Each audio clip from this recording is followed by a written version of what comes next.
I've been working on the crossbow. I've shortened it at one end, put on a water buffalo horn knock overlay, and you'll see I've done a double knock, which allows the use of a stringer in the same manner as you'd use a stringer on a longbow. But there's still more problems than that.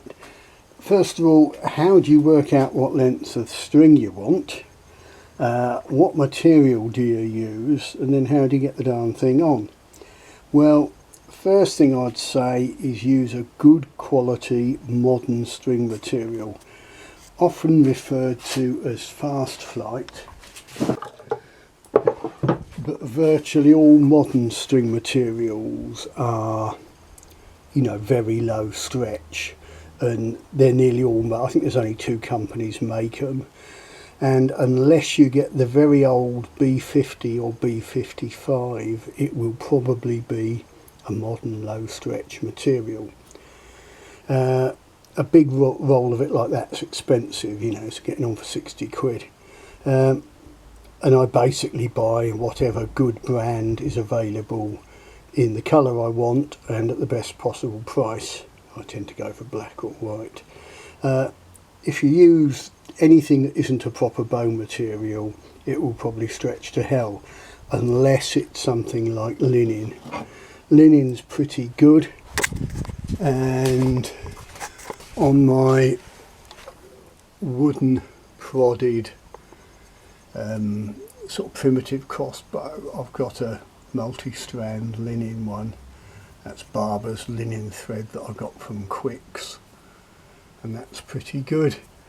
On the big pretend medieval crossbow that stays strung, that's a modern string material. But the question, how do you know what length? Well, the easiest way is to have a string that's too long. And this is a string off a longbow, a short longbow. And all I do is I wind it through this ring. It's a bit of aluminium I turned down, or I've got one here that's a steel ring I bought off eBay. This one's quite nice because one turn of the string round there effectively shortens the string by 1 inch. And to adjust it finer, you can add, you know, you can wind twist into the string. So basically that lets you adjust the string. And then you've got the problem of how do you get it on. Well, with say a modern bow or a bow with steel limbs, you can make up a bastard string with a clamp at either end that you can clamp near the nocks and pull back on that, cock the crossbow with that, then put your proper string on, then unclamp that. Or you can use your stringer grooves. So, for the sake of argument, let's try and slip this, my adjustable string on, and see how that goes. Right, so I've got one end in that groove and the other end down the limb. I mean, that may be too far down to brace it, I think, so I might take a turn off my magic toggle. Right, here we are. In this case it will almost go on without the need for a bracer. It's very close. So what I can do is put one end on the floor, press with that foot, and just, well, really I need another hand. I need one hand to hold the camera, one hand to pull up on this limb, and the other hand to slip the string in. But you see, I could do that. I've got enough slack to do that. Ooh. Oh, in fact, I've just managed to get it in the groove there.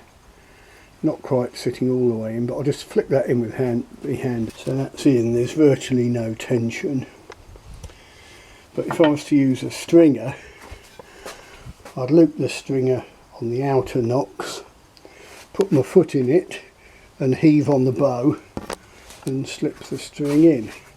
Of course, it's much easier if it's on the stock of a crossbow, because you can put your long string into the stringing grooves, cock that into the latch of the crossbow, and then click the proper string back on. Anyhow, what I'll do is I will put another turn in there and get it. Well no, let's just put it on the tiller and have a quick look. Right, so here we are. I've shortened the string by winding it through the toggle. I've got it in the correct groove at that end. I've got it on the limb at this end. I've got an old horsebow string in the stringer grooves. So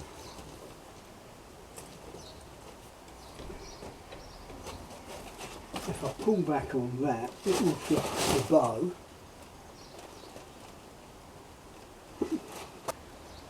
And I can feed the string on with this hand in theory.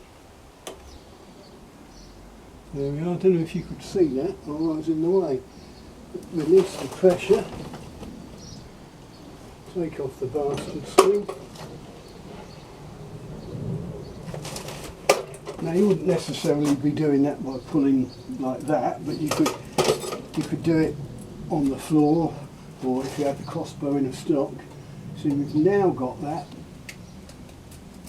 Well, it depends how you measure it, but it's either a 4.5 inch or a 3.5 inch brace.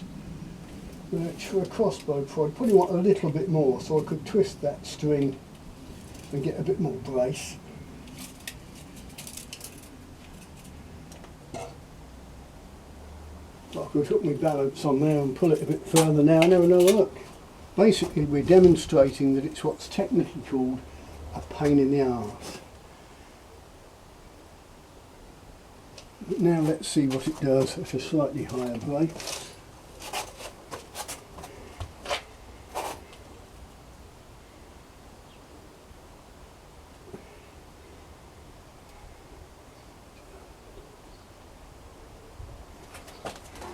And it was about 14 inches at 90, so and that's actually looking surprisingly useful.